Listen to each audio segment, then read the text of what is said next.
날씨가 이제 좀 쌀쌀해지는데, 이제 더위는 다 지나간 것 같습니다. 예.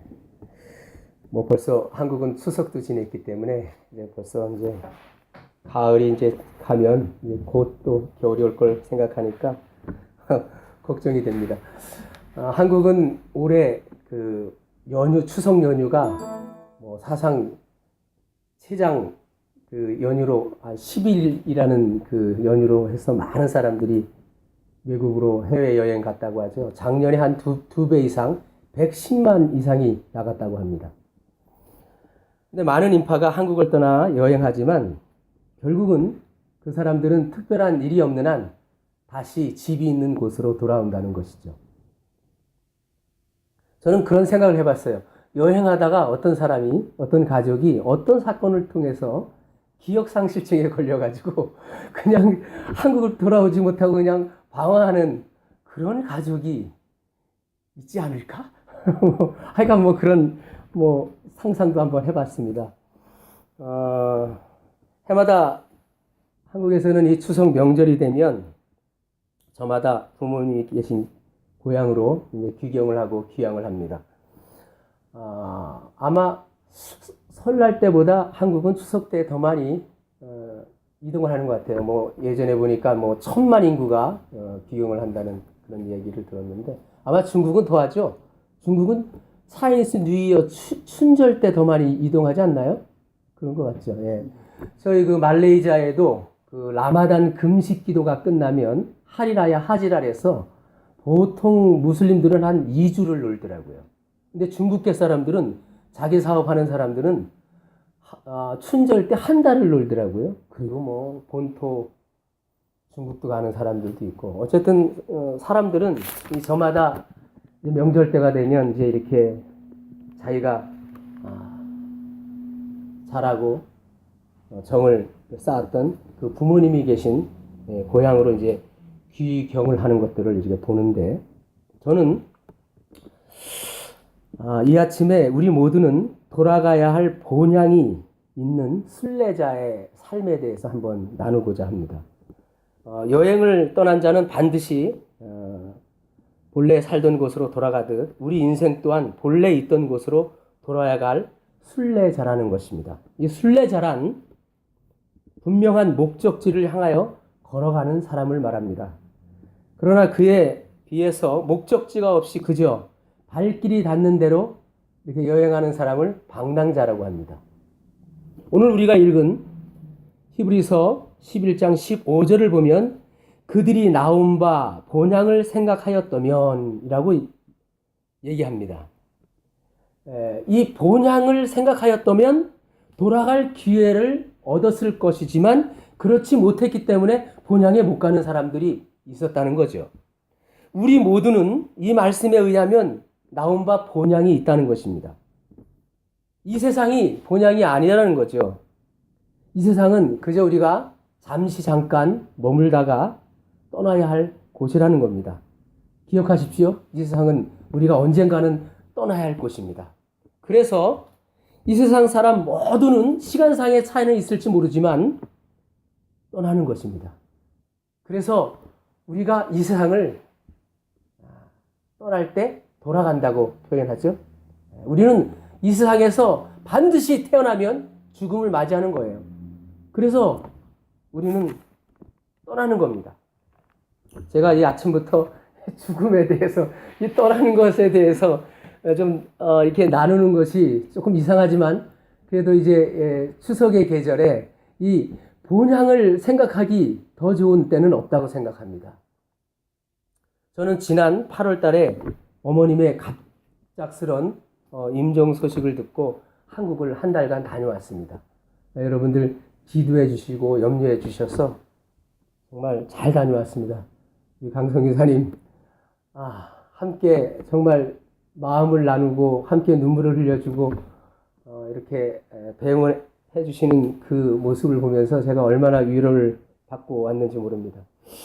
제가 어머님 장례를 치르러 이제 한국을 갔는데 자식된 도리로서 마지막 세상을 떠나시기 전에 따뜻하게 손 한번 잡아드리지 못하고 감사의 말씀, 사랑의 말씀 한마디 얘기하지 못했다는 그 아쉬움에 얼마나 마음이 아팠는지 모릅니다. 제가 어머니 명정 앞에서 한 시간을 울었던 것 같아요. 그래가지고 거의 제가 이제 이렇게 기진맥진하고 실순할 것 같으니까 뭐 병원 데려간다고 링게로 맞는다고 막 그런 얘기가 들리더라고요. 그래서 병원은 내가 가야 되나? 그런 지경까지 제가 이제 울었던 기억이 있는데, 그래도 제가 장례를 치르고 나서 그래도 하나님 앞에 감사한 것은, 야, 그래도 우리 어머님 천국에 가셨으니까 감사하다. 슬픔 중에도 제가 이 소망을 품을 수가 있었습니다. 제가 그 소망을 품을 수 있었던 것은 바로 저희 어머님은 나온 바 본향, 저 천국을 사모하셨고 그 본향에 가셨기 때문에 저는 다시 만날 수 있는 소망이 있기 때문에 감사할 수 있었습니다. 요 며칠 전에는 한 일주일도 안 된 것 같아요. 선교지에서 함께 믿음을 나누었던 짐이라는 그 형제, 중국계 형제예요. 중국계 말레이시아 형제인데 갑자기 뇌출혈로 소천했다는 소식을 들었어요. 근데 그 친구는 한국말을 얼마나 잘하는지 한국에 대한 관심이 많으니까 한국 교회 가서도 예배드리고 이제 그랬던 친구예요. 그 친구는 그 30대에 자기 아내를 암으로 잃고 그 아들 하나, 쇼니라는 그 아들 하나 중학생, 지금은 이제 고등학생이 됐죠. 그 아들을 하나를 이제 잘 키웠던 그런 형제인데 갑자기 죽었다는 거예요.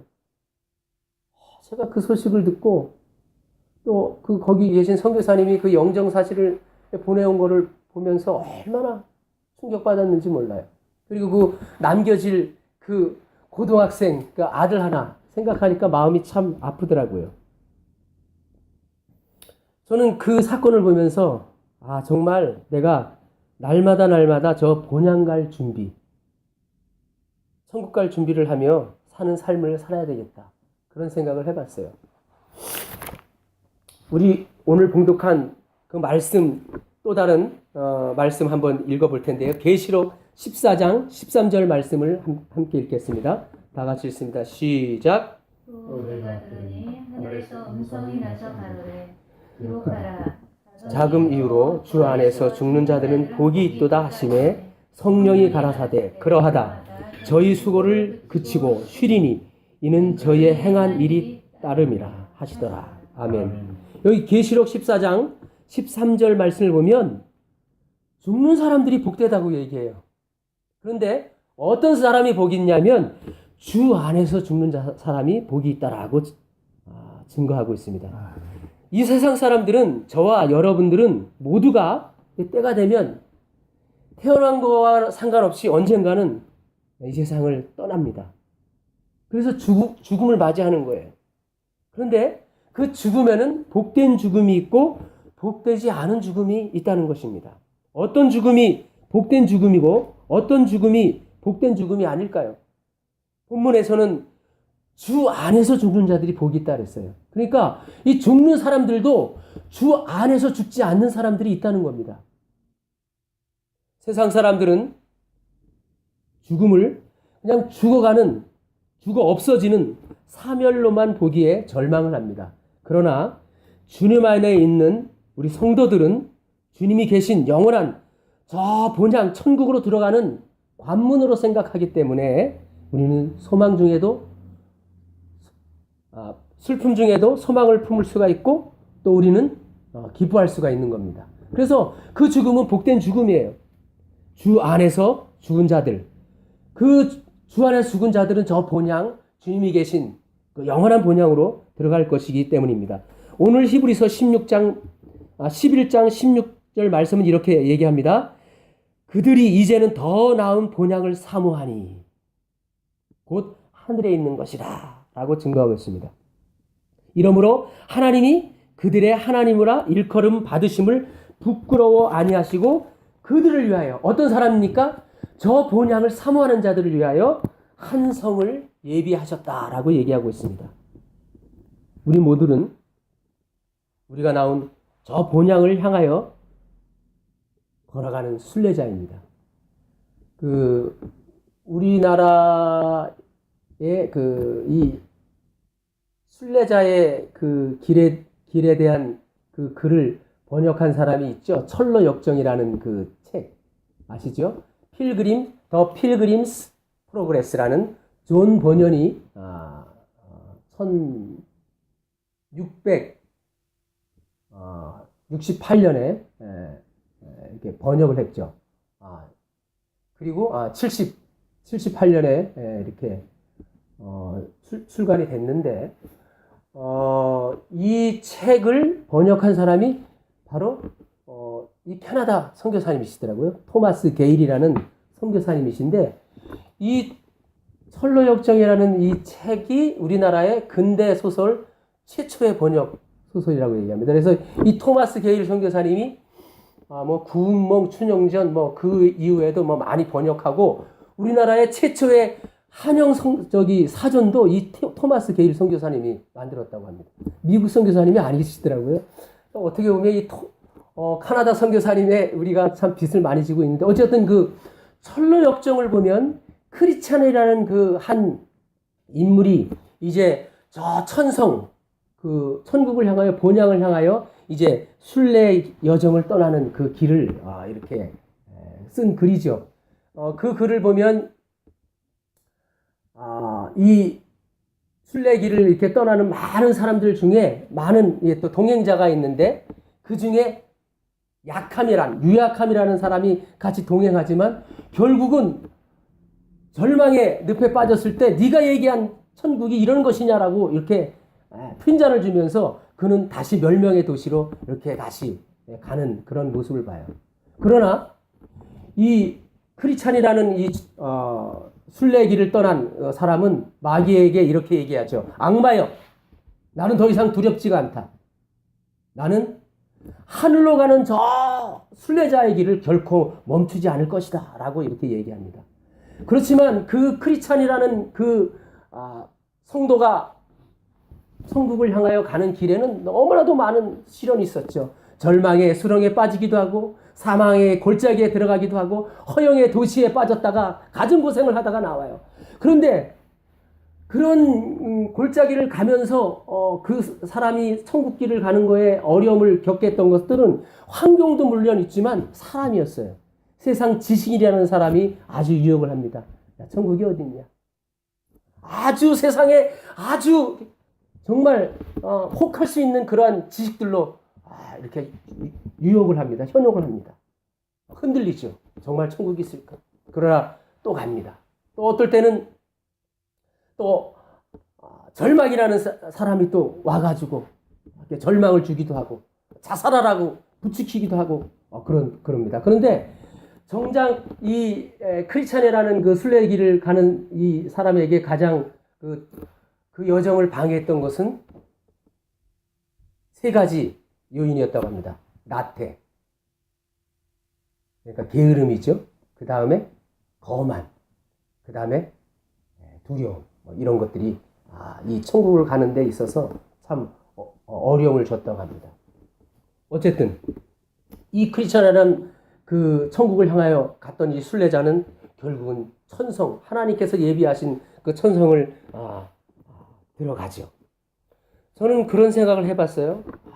우리가 이 모두가 이 세상에서 살아가는 나그네 삶인데 저 천국을 향하여 한 걸음 한 걸음 걸어가는 순례 걸음을 걷는 사람들인데 어느 순간 우리는 죄가 우리에게 찾아와서 기억 상실증에 걸린 것처럼 바이러스가 들어와서 저 천국을 사모하지 못하고 천국을 믿지 못하게 하고 그냥 방황하게 하는 방랑자를 만들었어요. 사단이 그렇게 했죠. 그러나 그 크리스찬에게 전도자가 와가지고 천국이 있음을 알려주고 죄에 대해서 얘기해주고 그 복음을 듣고 천국길을 향하였던 것처럼 지금도 많은 사람들이 그 천국 복음을 듣지만 순례길을 가기보다는 방황하는 방랑자가 많다는 것입니다. 저는 어머님을 장례를 치르고 나서 어머님이 가장 기뻐하셨을 때가 언제였을까 보니까 우리 어머님이 그래도 우리 형제들이 그렇게 사이가 좋지는 않았어요. 그런데 그래도 어머님 생신 때는 다 모였어요. 모여가지고 우리 어머님이 난 그렇게 고기를 좋아하시는지 몰랐어요. 어렸을 때는 우리가 고기 먹으면 난 고기 싫다라고 다 주셨던 분이 나중에는 뭐 이제 다 대접하니까 어머님 오리고기를 그렇게 잘 드시더라고. 저보다 더 드시더라고요. 아, 그래서 우리 큰형이 그래요. 우리 어머님이 이렇게 고기 잘 드시는지 미처 몰랐다고. 미처 모르는 건 불효자죠. 어쨌든 오리고기 먹는데 잘하는데 늘 우리가 가서 같이 뭐 이모도 모시고 가고 외손모도 모시고 가고 우리 형제들도 같이 모여서 이렇게 같이 식사할 때 어머님이 얼마나 기뻐하셨는지 몰라요. 근데 어머니 기뻐하지 않을 때는요, 식구들이 하나라도 다 모이지 못했을 때. 제가 어머님의 가장 큰 아픔이었죠. 왜냐하면 늘 선교사로 산다고 내 뭐 하고 싶은 대로 그냥 살았지만 제가 어떻게 보면 어머님에게는 불효자였고 어머님에게는 아픔이었죠. 다른 식구들 다 형제들 모일 때 저 막내는 못 모였다는 그 마음 아픈 그 마음을 제가 헤아리지 못했던 거죠. 어머님이 가장 기쁠 때는요, 뭐 많이 해줘서가 아니라 그냥 자식들이 다 같이 모이는 거예요. 다 같이 모여서 함께 식사하는 거. 그게 우리 어머님이 가장 기뻐하셨던 그 모습이라는 생각을 했어요. 그래서 저는 그런 생각을 해봤어요. 하나님께서 우리 이 우주만을 만드시고 모든 사람들을 자기의 형상을 따라서 자기의 모양대로 자기의 DNA를 넣어서 만들었는데, 그리고 저 천국 한성을 예비하시고 그 천국에 다 오기를 원하는데, 순례자의 길을 걷기를 원하는데 그 순례자의 길을 걷지 못하고 방황하고 크리스찬처럼 저 한성을 향하여 가지 못하는 그 방랑자의 삶을 사는 자녀가 있다면 우리 하나님은 얼마나 마음 아파할까? 그런 생각을 해봤어요. 우리는 모두가 고향이 있습니다. 본향이 있어요. 이것이 본향이 아닙니다. 저는 오늘도 호랩선교교회를 이렇게 오면서 내가 오늘도 한 걸음 한 걸음 저 천상을 향하여 한 걸음 더 가까이 가는 걸음을 걷고 있구나.